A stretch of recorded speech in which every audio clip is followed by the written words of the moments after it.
Okay, we have Kansas State, Texas. Let's go to Nichols.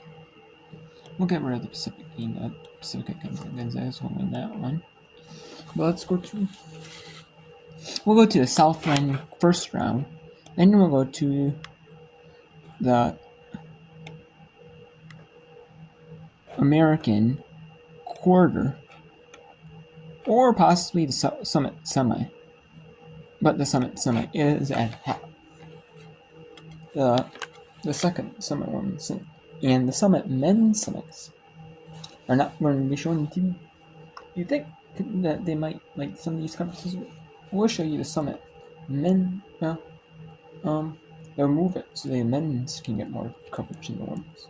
But in this case, they're not doing that. They're moving so because the Coastal Athletic Association, the men's semis are on CBS Sports Network, and the women's summits we're not usually in ESPN for the or ESPN 2, ESPN for the women, or CBS Sports Network's their deal because they disbanded ESPN Plus and made their own streaming service and went to CBS Sports Network.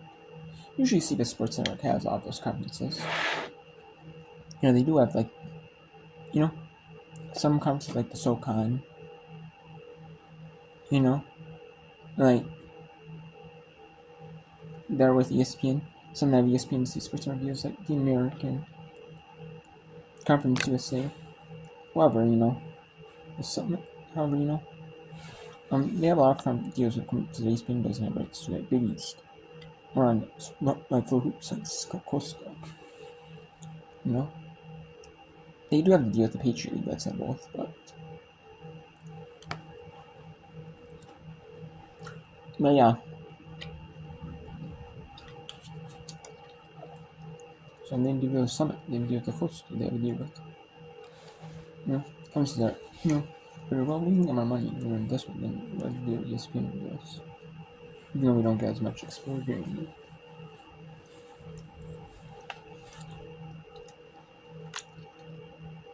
So let's go to the Summit. Or let's go to the Southland first one. This final first one. 6 seconds remaining. Erica Pryor, a deep three.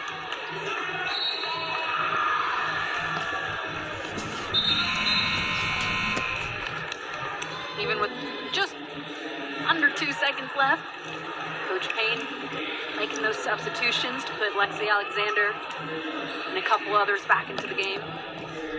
Erica Pryor will go the full 40 minutes in her final collegiate game. And Nichols. Nichols is up on UT.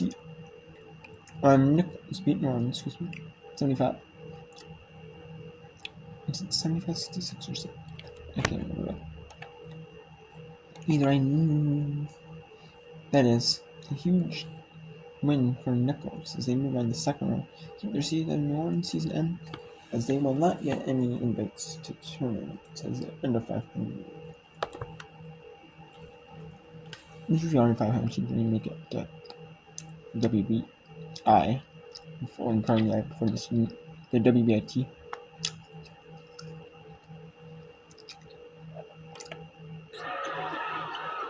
Inside, Chris Winsty, and no good as North Dakota State 38-20 over Oral Roberts. Okay, so we have 2 games on currently here. Well, alright. We have Pacific at Gonzaga as a blowout, but we have South Florida at UTSA. We have Oral Roberts at North Dakota State, but that is in TV. And Idaho at Montana is starting. However, that is just about to be started. And then tonight we have a bunch. We have a couple West Coast semis, and there's 4 Patriot League quarters, 4 Northeast quarters, 2 American semis, and the Big East final. I'll tip it off. Within hours of time. There's a couple Patriot League quarters. There's 4 Patriot quarters, 4 Americans, 4 Northeast quarters, 2 American semis. We have an American Athletic Conference It's a quarterfinal game. The Big East final. So we have 12 games tipping off to 6 and 7, 10 Eastern. So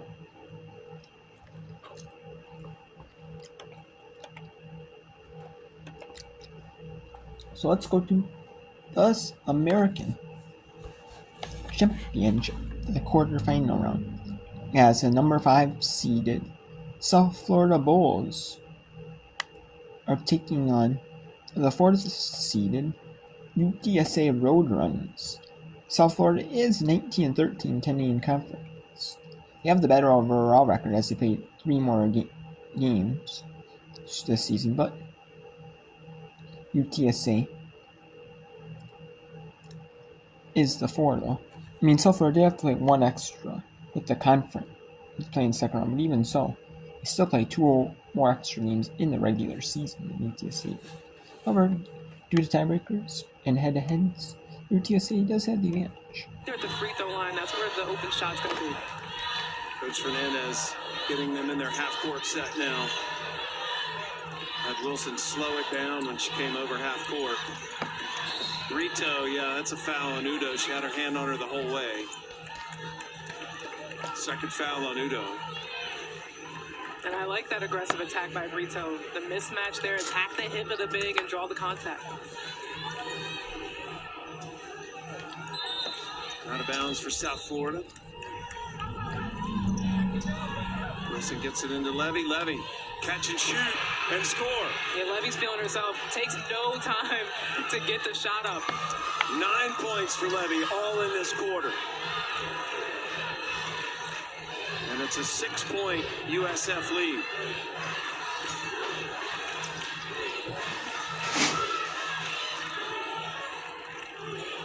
Three on the way. Jenkins battles and scores. That ends a scoring drought of over 2 minutes and a timeout taken by UTSA.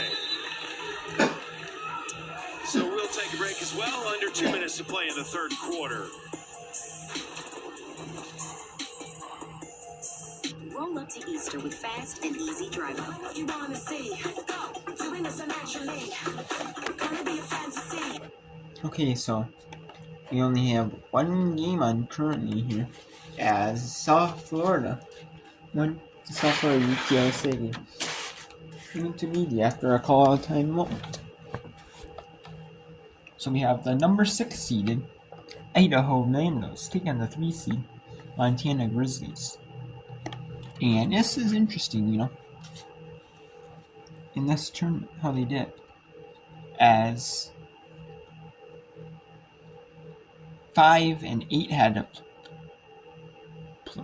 as 7-10 played in the first round, 8-9 played, but then the winners of those teams played the top 2 seeds, and then but the winners of the second round game got us by the semis, playing the second round, then playing the semis.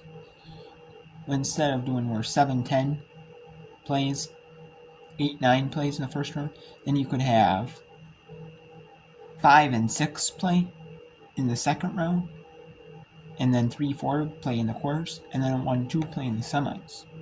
So that they do an interesting approach, where the second round is 1-2, and then they get the by the semis. So all teams are playing 3 games minimum.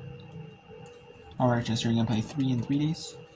Or are you gonna play 3 in 4 days? You know? Or you could play 4 and 5 if there happens to be upset. You know? It really just favors the top 2 teams. I mean, it also favors 3, 4, 5, and 6 though, as they get double buys as well. So really, I mean, the 1 and 2, except 1 and 2 don't get an extra day of rest between their games though. Their opponents are coming off a play day though, so that's fair to them, just a slight bit though. I mean, it seems kind of odd. Well, you know, some of these counters, what they do is odd. But, you know, whatever, though, I guess. You know?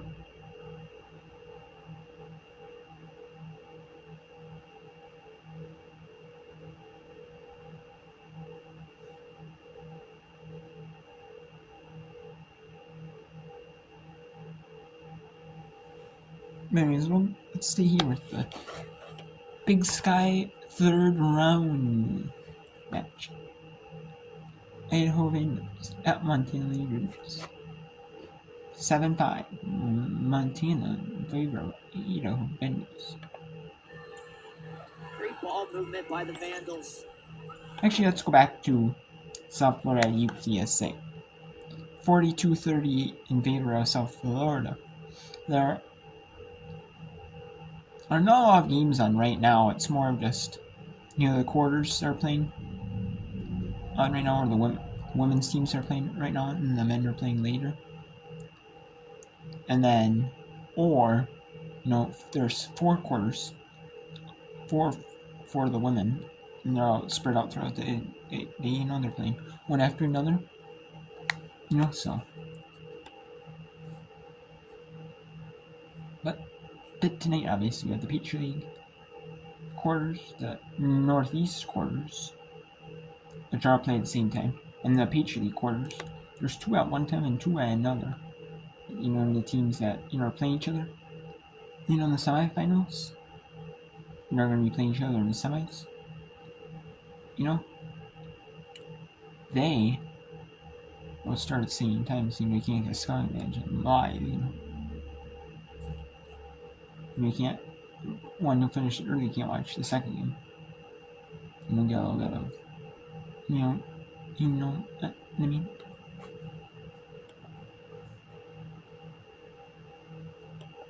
So it's 45-40 here. South Florida with the lead. And that is no good. No good again. And the shot is no good again. Wow. Bunch of hard-nosed action. Good defense by the Road Runners. Ooh, and that was a good finish. Good shot, just couldn't get the finish. And that is the end of 3 here. Team South Florida at UTSC. And we'll go to the media. We'll stay here to the media between Idaho and Montana, as that is the only game on currently. The warm-up here early in Boise. And Montana has come out and really pounced on teams early in the game, and it's been challenging for them to sustain. If you're Montana, you've got to keep up this intensity from start to finish. Johnson puts the ball on the floor with 7 on the shot clock. Langer back to Johnson. Got it! She has such good feel around the basket. Just agile and athletic. Kennedy Johnson, the transfer from University of California, Santa Barbara. Big West to Big Sky.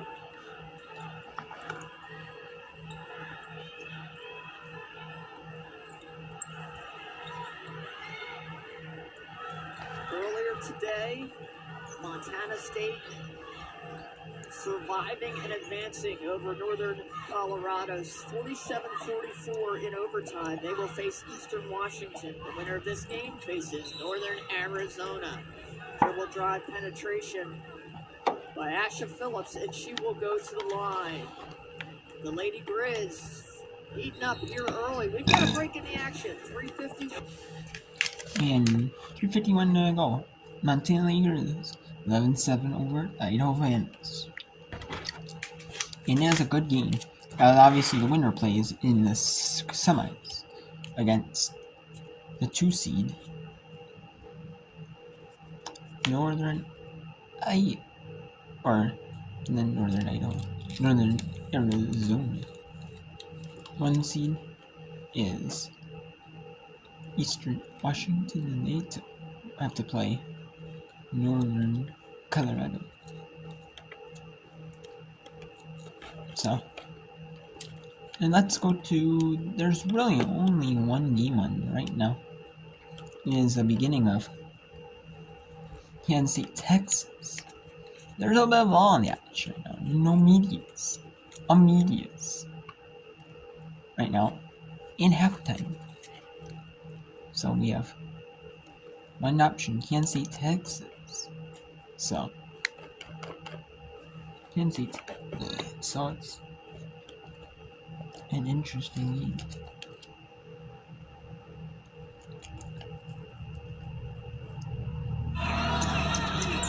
Texas with the win over Kansas yesterday, 76-60. Kansas State got the victory over West Virginia, and Jones able to score on the first play. Serena Sundell, we talked about the point guard, Briley and Jalen Glenn, the twins, Gabby Gregory in her final year, and Aoka Lee just named to the Wooden List top 15 today as she gets the first basket for the Wildcats. As we look at the Longhorns, Shea Holly and Gonzalez have had some tough game shooting this year. We'll see how today goes against the different looks from Kansas State. Holly misses that. Shea Holly played 40 minutes in the first matchup between these two. Also in the second, no points in either game. Pretty shocking. It's very shocking because Shea Holly is a baller, and she showed that the other day in their game against Kansas. Jalen Glenn off the mark there, but Jeff Mittie wants her to be aggressive today. He said, we're a better team. Okay, so Kansas, both these teams are obviously going to make the NCAA tournament. But this game is interesting in that can Texas, they are the number 5 team. Can they improve, be number 4 overall, in the rankings? Can they improve, We will see here. Now Stanford is number 4 here. That lost to USC. So, can they improve to can Texas be the number 1 host? We'll see, we'll see if they can maybe win this thing, possibly. And host, I don't know. Or get number 1. They're a host no matter what. Can they get number 1 seed? You got some other teams, that fell. Like Oregon State, had a good showing over Colorado. And they made it to the semis, which is pretty good, obviously.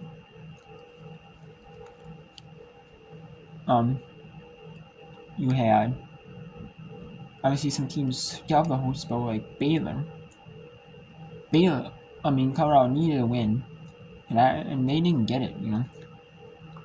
They didn't get the win they needed. But semis, so they're a host contention. Baylor, with their loss, I would say they may be a host contention. Oklahoma lost to. Yes, they lost to Iowa State, so that puts them out of the host bubble. That does. We have, Kansas State. Can they win against Texas? They lost Texas at least twice on the year. So, maybe if they lose, will they be on the host bubble? Indiana, with their loss to Michigan. That was big. Knocked them down 3 spots. It's really, maybe Kansas State can win. If they beat Texas, they'll get in. Just by making the final on the US end. I'm assuming because they're a big ranked win over Texas. However, would that knock Indiana out?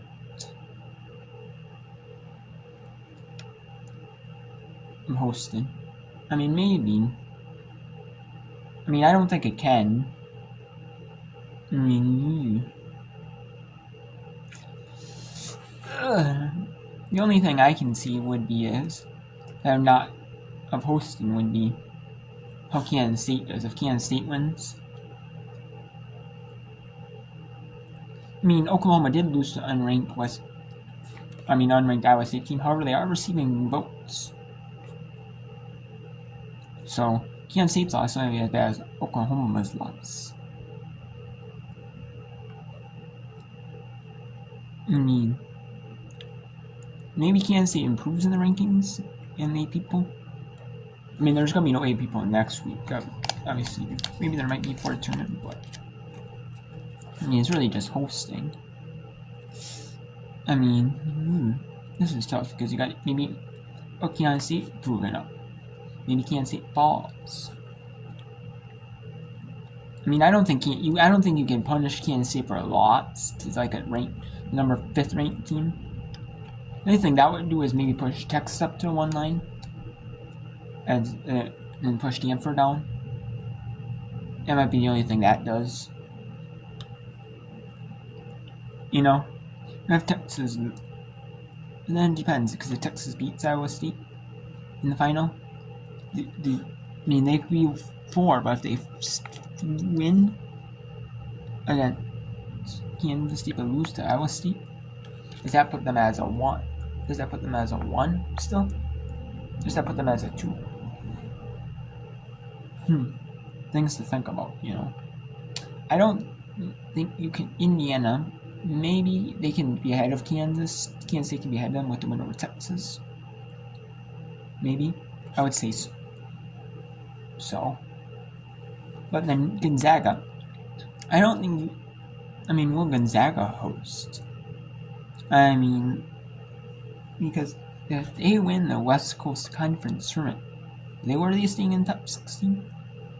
I mean, yeah, they did gain stuff because of all the other power conferences losing, which is fair.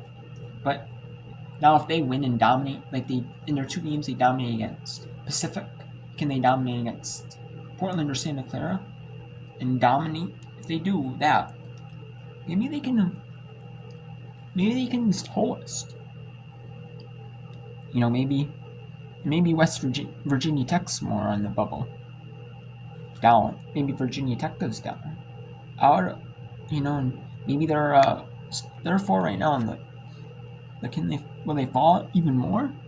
Because they got blown up by Notre Dame, and they got and there's injuries like Elizabeth Kitley's injured. I don't know. It's very, very interesting, you know. See what happens, you know. Very interesting. Let's see, you know. I think maybe Indiana might host, but they're gonna be like, you know.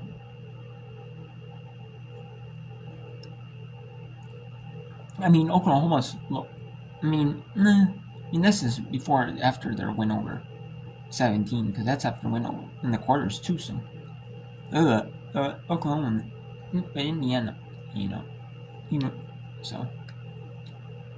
Yeah, I think Indiana might still stay hosting, but they're like a 15-16 host. They're like the lowest 4 seed hosting, which Virginia Tech might host, but they might be like a low 4 seed as well, you know. 14-15. I could see them being a 14-15. Maybe Kansas State leapfrogs Virginia Tech in Indiana with the win over Texas. Maybe. I could see that. So, we'll see so. Well, let's go back to other action here. As we have to take a look at some of the scores from earlier too.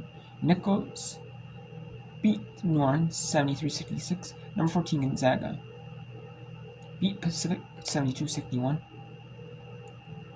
They were in control for most of it till the end, and they can see that, you know, maybe there's resting with some players. 83-35, number 20 UNLV beat Fresno State.